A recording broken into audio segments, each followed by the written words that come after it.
संध्या एक जिला magistrate DM थी। वह किसी महत्वपूर्ण बैठक में शामिल होने के लिए तेजी से अपनी गाड़ी से जा रही थी। तभी एक सुनसान सड़क पर उसकी गाड़ी का टायर पंचर हो गया। वह परेशान हो गई क्योंकि उसे जल्द से जल्द मीटिंग में पहुंचना था। उसने अपने ड्राइवर से कहा, तुरंत किसी को बुलाओ और गाड़ी का पंचर बनवाओ, मैं देरी नहीं कर सकती। ड्राइवर इधर उधर देखकर बोला, मैडम, यहां आसपास कोई दुकान नहीं है, लेकिन एक आदमी है जो अपनी बाइक पर पंचर बनाने का सारा सामान लेकर घूमता है। मैं उसे फोन कर सकता हूं। संध्या ने झुंझलाकर कहा, ठीक है, जल्दी से बुलाओ। ड्राइवर ने फोन किया और कुछ ही मिनटों में एक आदमी अपनी बाइक लेकर वहां पहुंच गया। उसने गाड़ी के पीछे अपनी बाइक खड़ी की और पंचर बनाना शुरू कर दिया। जैसे ही उसने डिग्गी खोली और जैक निकालने के लिए झुका, अचानक उसकी नजर कार के शीशे पर पड़ी। वह एक पल के लिए ठिठक गया। संध्या भी शीशे से बाहर देख रही थी। जैसे ही उसने उस आदमी का चेहरा देखा, उसकी आंखों से आंसू छलक पड़े। वह पंचर बनाने वाला कोई और नहीं, बल्कि अर्जुन था, संध्या का पूर्व पति। अर्जुन ने भी कार के भीतर झांका और संध्या को देखकर स्तब्ध रह गया। कुछ क्षणों तक दोनों एक दूसरे को देखते रहे, लेकिन अर्जुन ने बिना कुछ कहे गाड़ी का टायर ठीक करना जारी रखा। जब पंचर बन गया तो ड्राइवर ने अर्जुन से पूछा, भाई साहब, कितने पैसे हुए? अर्जुन ने सिर हिलाया और कहा, पैसे की जरूरत नहीं है, बस मैडम से कहिए, कभी हमें मदद की जरूरत हो तो याद करें। संध्या गाड़ी से बाहर आई। उसके हाथ में एक लिफाफा था। उसने ड्राइवर को दिया और कहा, इसे उसे दे दो और कहो कि इसमें मेरा नंबर लिखा है। अगर कभी कुछ चाहिए हो तो फोन कर सकता है। अर्जुन ने लिफाफा लिया, चुपचाप बाइक स्टार्ट की और चला गया। संध्या के दिल में पुरानी यादें उमड़ने लगीं। वह अर्जुन से बेतहाशा प्यार करती थी।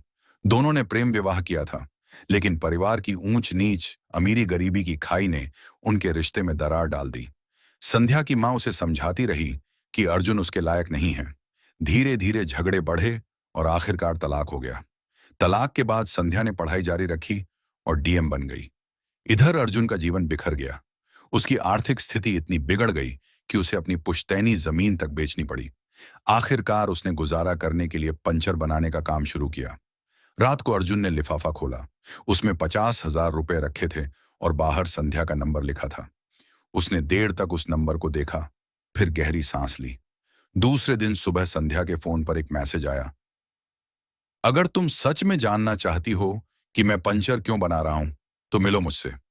संध्या ने कुछ देर सोचा और जवाब दिया, कहां? अर्जुन ने एक पार्क का नाम बताया। संध्या चेहरे को ढककर वहां पहुंची। पार्क की एक बेंच पर दोनों आमने सामने बैठे थे। संध्या ने पूछा, अर्जुन, यह सब कैसे हुआ? अर्जुन ने लंबी सांस लेकर कहा, तुम्हारे जाने के बाद सब कुछ खत्म हो गया। घर की हालत बिगड़ती गई। माँ बाबूजी बीमार रहने लगे। जो भी थोड़ी बहुत जमीन थी, बेचनी पड़ी। फिर मुझे समझ आया कि किसी काम से ही पेट भरेगा। दोस्त की मदद से पंचर बनाने का काम शुरू किया। संध्या भावुक हो गई, लेकिन खुद को संभालते हुए बोली, तुमने दूसरी शादी क्यों नहीं की?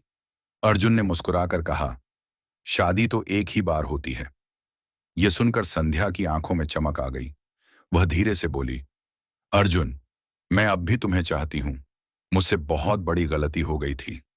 अर्जुन ने उसकी आंखों में देखा। कुछ दिनों बाद संध्या ने अर्जुन को मंदिर में बुलाया। जब अर्जुन पहुंचा तो देखा कि संध्या ने फिर से उसकी मांग में सिंदूर भर लिया था और मंगलसूत्र पहन रखा था। संध्या ने अर्जुन का हाथ पकड़कर कहा, मैं इस बार तुम्हें नहीं छोड़ूंगी। अर्जुन के परिवार वालों की खुशी का ठिकाना नहीं था। इस बार शादी बिना किसी शान शौकत के, लेकिन पूरे दिल से हुई।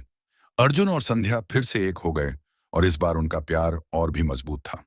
कभी कभी रिश्तों में गलतफहमियां आ जाती हैं, लेकिन अगर प्यार सच्चा हो तो तकदीर भी दोबारा उन्हें मिलाने का रास्ता बना देती है।